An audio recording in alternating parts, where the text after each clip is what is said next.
Hello friends, online technical solution চ্যানেলে আপনাদের সকলকে জানাই স্বাগতম। ইতিমধ্যে নির্বাচন কমিশনের তরফ থেকে একটি বড়সড় আপডেট বেরিয়ে এসেছে রাজ্য সরকারের বিপক্ষে, যেখানে রাজ্য সরকারকে কড়া হুঁশিয়ারি দিয়েছে নির্বাচন কমিশন, আর পাবে না এই সুযোগ।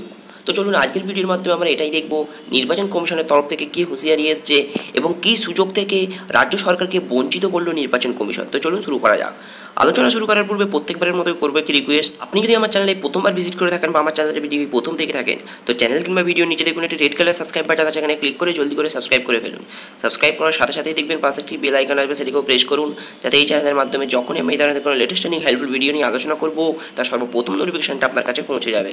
আরে নির্বাচন কমিশনের তরফ থেকে রাজ্য সরকারকে জানিয়ে দেওয়া হয়েছে ভোটে সিভিক ভলেন্টিয়ারদের কোনো রকম কাজে লাগানো যাবে না। সিভিক ভলেন্টিয়ারদের ভোটের কাজে যুক্ত করা যাবে না বলে নির্বাচন কমিশনের থেকে পরিষ্কারভাবে জানিয়ে দেওয়া হলো। শুধু ভোটের কাজ নয়, কেন্দ্রীয় বাহিনীর টহলদারির প্রশ্নেও সিভিক ভলেন্টিয়ারদের দূরে রাখতে হবে, এরকমই নির্দেশ দিয়েছে নির্বাচন কমিশন। এলাকায় তাদের টহলদারির সময় যেন না থাকেন সিভিক ভলেন্টিয়াররা।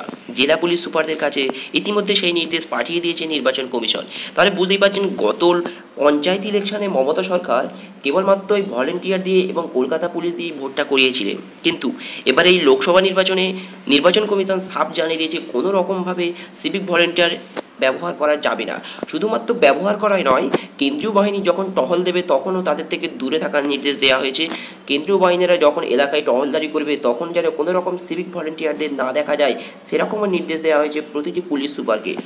গত পঞ্চায়েত ইলেকশনে মমতা সরকার সিভিক ভলেন্টিয়ারদের যে হালে কাজে লাগিয়েছিল নিজের স্থায়িত্ব বজায় রাখার জন্য, এবারে তার সেই প্ল্যান পুরোপুরি ভেস্তে গেল। আর চাইলেও কোনো রকম সিভিক ভলেন্টিয়ারদের ইউজ করতে পারবে না নিজের স্বার্থে। অর্থাৎ রাজ্য সরকার কিন্তু এই সিভিক ভলেন্টিয়ারদের ইউজ করে থাকে সম্পূর্ণ নিজের স্বার্থের জন্য। পঞ্চায়েত ইলেকশনে সম্পূর্ণ নিজের স্বার্থে তাদেরকে ব্যবহার করেছে।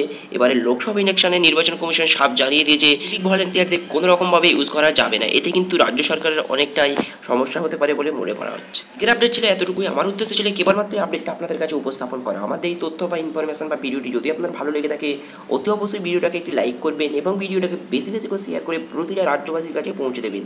আর আমার সঙ্গে যদি এরকম আপডেট পেতে ইচ্ছুক থাকলে অতি অবশ্যই চ্যানেলটিকে সাবস্ক্রাইব করবেন। Thank you friends, thank you for watching.